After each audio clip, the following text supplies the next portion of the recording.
弟兄姊妹平安，今天是2023年的9月14号。今天的经文是诗篇114篇，出埃及记第13章17节到22节，约翰一书第3章11节到16节。今天要跟大家分享的主题是爱相随。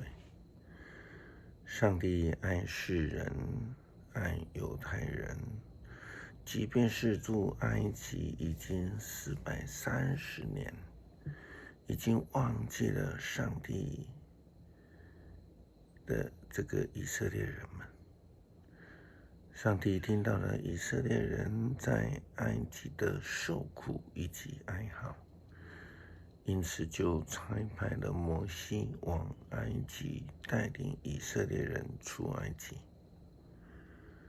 上帝不但是在10个灾难当中陪伴以色列人，保守以色列人，让他们得以顺利的出埃及。出埃及过红海之后，在旷野里，上帝白天以云柱，晚上以光柱来引导、保护以色列人。出埃及记第13章17节到22节的经文记载，埃及王放以色列人走的时候，上帝没有带他们走腓利士海边那一条近路。上帝说，恐怕我的子民遇见了战事而后悔，再回到埃及去。所以上帝带他们绕过这道远道，经过了旷野，往红海走。以色列人离开埃及时已经武装好，准备随时作战。摩西带着约瑟的骨骸走，因为约瑟曾经要以色列人在他的面前发誓说，上帝拯救你们的时候，你们一定要把我的骨骸一起带走，离开这个地方。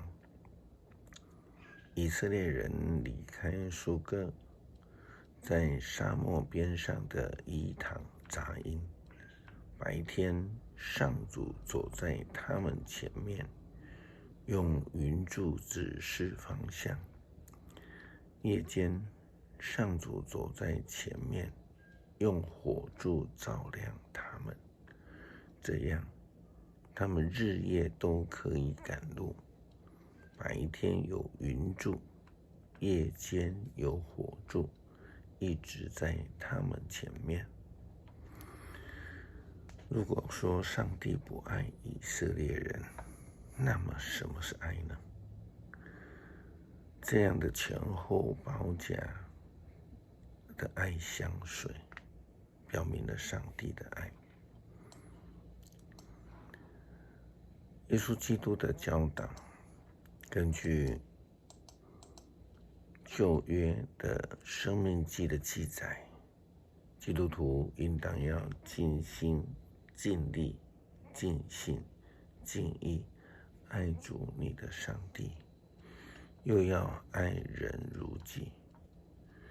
耶稣基督甚至以为门徒洗脚来示范彼此谦卑、彼此相爱的诫命。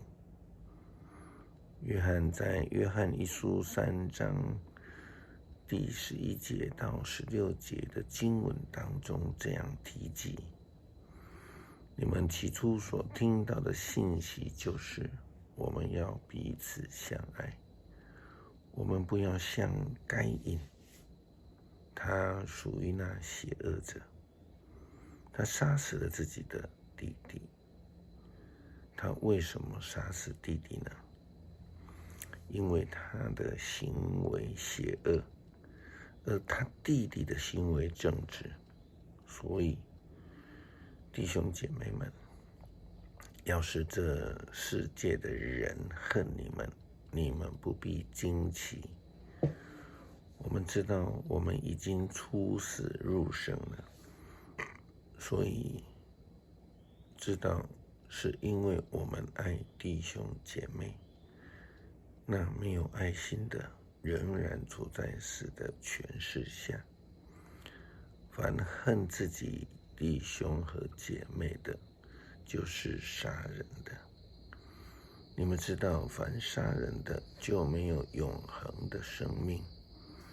基督为我们牺牲生命，从这一点，我们知道什么是爱。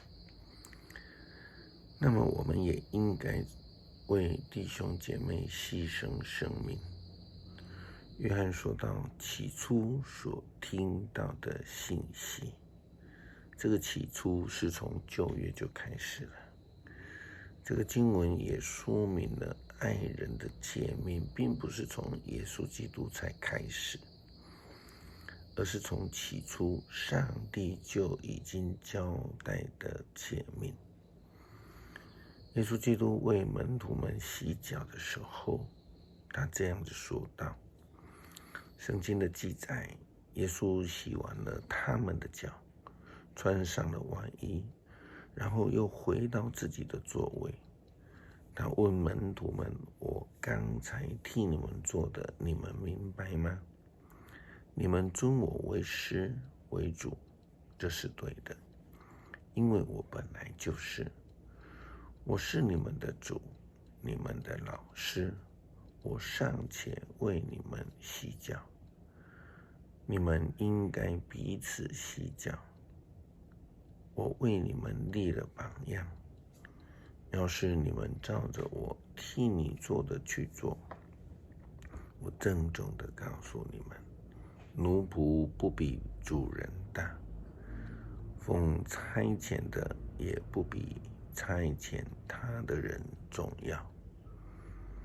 既然明白这事，你们若能够实行，是多么的有福啊！哥林多教会最大的问题是因为缺乏了彼此相爱的特质，甚至他们还有分党结派。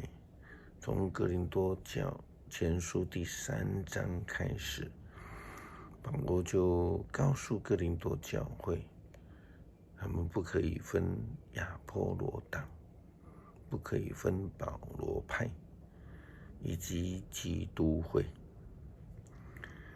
保罗所强调的是，基督徒教会应当要彼此相爱，也必须要以爱相随，因为上帝就是爱。